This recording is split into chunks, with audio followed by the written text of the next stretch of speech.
അക്ഷരലോകത്ത് അറിവ് പകർന്ന് olive international school 18 വർഷം പിന്നിടുന്നു. LKG, UKG, ഫസ്റ്റ് സ്റ്റാൻഡേർഡ് എന്നീ ക്ലാസുകളോടെ തുടങ്ങിയ സ്കൂളിൽ ഇതിനകം 7ാം സ്റ്റാൻഡ് വരെയുള്ള ക്ലാസുകളുണ്ട്. യൂണിറ്റി ചാരിറ്റബിൾ സൊസൈറ്റിയുടെ കീഴിലാണ് വിദ്യാലയം പ്രവർത്തിക്കുന്നത്. ചെയർമാൻ അബ്ദുൾ സത്താറിന്റെ നേതൃത്വത്തിൽ മികച്ച പ്രവർത്തനമാണ് നടന്നുവരുന്നത്. പഠനത്തിനു പുറമെ യോഗ, കരാട്ടെ, ഡാൻസ്, പാട്ട് എന്നിവയും ഈ വിദ്യാലയത്തിൽ പഠിപ്പിക്കുന്നുണ്ട്. Library, computer lab, smart class എന്നീ സൗകര്യങ്ങൾ വിദ്യാലയത്തിൽ ലഭ്യമാണ്. എല്ലാ പ്രദേശങ്ങളിൽ നിന്നും വാഹന സൗകര്യം സ്കൂളിലേക്കായി ഒരുക്കിയിട്ടുണ്ട്. യോഗ്യത നേടിയവരും പരിചയസമ്പന്നരുമായ അധ്യാപകരാണ് ക്ലാസുകൾ കൈകാര്യം ചെയ്യുന്നത് എന്നത് പ്രത്യേകതയാണ്. സ്പോക്കൺ ഇംഗ്ലീഷ് ക്ലാസുകളും കൗൺസിലിംഗ് ക്ലാസുകളും വിദ്യാലയത്തിൽ നടത്തിവരുന്നു. ഒലിവ് ഇന്റർനാഷണൽ അൽബീർ എന്ന വിദ്യാലയം കഴിഞ്ഞ വർഷം മുതൽ ആരംഭിച്ചു. ഇസ്ലാമിക മതപഠനത്തിന് മുൻതൂക്കം നൽകിയുള്ള സ്കൂളാണിത്. അക്ഷരലോകത്ത് തല ഉയർത്തി നിൽക്കുന്ന സ്കൂൾ കൂടിയാണ് olive international school.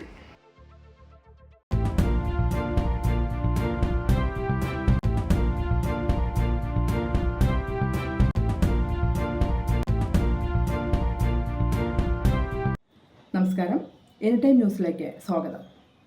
Guruvayur Devaswom ആനകൾക്കായി നടത്തിവരുന്ന വാർഷിക സുഖചികിത്സ ജൂലൈ 1 തിങ്കളാഴ്ച ആരംഭിക്കും. സുഖചികിത്സയുടെ ഉദ്ഘാടനം പുന്നത്തൂർ ആനത്താവളത്തിൽ ഉച്ചതിരിഞ്ഞ് 3 മണിക്ക് Kerala veterinary and animal sciences സർവകലാശാല vice chancellor doctor KS Anil നിർവഹിക്കും. ചടങ്ങിൽ Devaswom chairman doctor VK Vijayan അധ്യക്ഷത വഹിക്കും. ആനകൾക്ക് ഔഷധ ചോറുരുള നൽകിയാണ് ഉദ്ഘാടനം. MLA NK അക്ബർ മുഖ്യാതിഥിയായും നഗരസഭാ ചെയർമാൻ M കൃഷ്ണദാസ് വിശിഷ്ടാതിഥിയായും പങ്കെടുക്കും.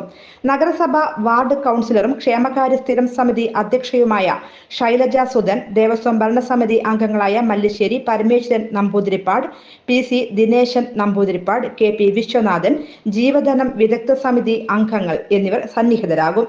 ദേവസ്വം ഭരണസമിതി അംഗം VG രവീന്ദ്രൻ സ്വാഗതം ആശംസിക്കുന്ന ചടങ്ങിൽ ദേവസ്വം അഡ്മിനിസ്ട്രേറ്റർ KP വിനയൻ നന്ദി രേഖപ്പെടുത്തും. ജൂലൈ 30 വരെയാണ് സുഖചികിത്സ. ആനകളുടെ ആരോഗ്യ സംരക്ഷണവും ഒപ്പം ശരീരപുഷ്ടിക്കും ഉപകരിക്കും വിധമുള്ള സമീകൃത ആഹാരമാണ് നൽകുക. 38 ആനകളിൽ 26 എണ്ണം സുഖചികിത്സയിൽ പങ്കെടുക്കും. 12 ആനകൾ മതപ്പാടിലാണ്. നീരിൽ നിന്നും അഴിക്കുന്ന മുറയ്ക്ക് അവയ്ക്ക് സുഖചികിത്സ നൽകും. PB Giridas, doctor MN Devan Namboothiri, doctor TS Rajeev, doctor K Vivek, Devaswom veterinary surgeon doctor Charujith Narayanan എന്നിവരുടെ മേൽനോട്ടത്തിലാണ് ചികിത്സയ്ക്കായി 11 ലക്ഷം രൂപയുടെ എസ്റ്റിമേറ്റ് ദേവസ്വം ഭരണസമിതി അംഗീകരിച്ചിട്ടുണ്ട്. അരി 3420 കിലോ, ചെറുപയർ 1140 കിലോ, റാഗി 1140 കിലോ, മഞ്ഞൾപ്പൊടി 114 കിലോ, ഉപ്പ് 114 kilo, 123 kilo അഷ്ടചൂർണം, ചവനപ്രാശം 285 kilo, ഷാർക്ക ഫറോൾ, iron tonic, ധാതു ലവണങ്ങൾ, വിരമരുന്ന് തുടങ്ങിയവയാണ് സുഖചികിത്സയ്ക്ക് ഉപയോഗിക്കുന്നത്. News desk any time news.